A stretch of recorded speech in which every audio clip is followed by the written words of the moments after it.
Nous tendons à mobiliser l'ensemble du Congolais. Nous ne limitons pas à travailler avec des personnes qui auront des accréditations sur terrain, mais nous voulons créer un élan populaire où tout le Congolais vote mais surveille les élections. Vous faites un décompte parallèle des résultats. Parce que non seulement nous faisons ces décomptes parallèles, mais à la fin de la journée, nous allons publier les résultats que nous aurons observés, parce que nous pouvons jusqu'à 26% des bureaux mobilisés par la CENI. Alors, en mi-journée, quel premier bilan vous pouvez nous faire de cette demi-journée de vote? Le bilan, il est totalement négatif. C'est triste.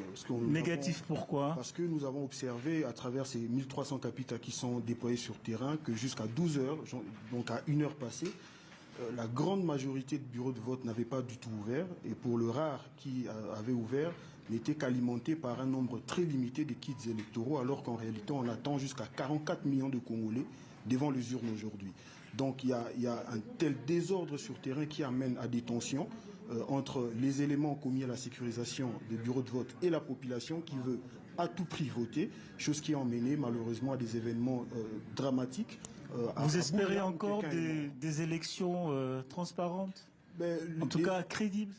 Transparente, crédible, nous ne pensons pas, parce que dès le départ, les différentes étapes qui ont emmené à cette élection d'aujourd'hui ont toutes été des ratées.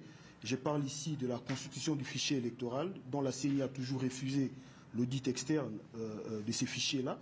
Je parle également de la manière dont le débat s'est mené autour de la révision du cadre légal, donc la loi électorale et la loi organique, mais surtout la nomination de juges de la Cour constitutionnelle en violation totale de la Constitution par Félix Tshisekedi.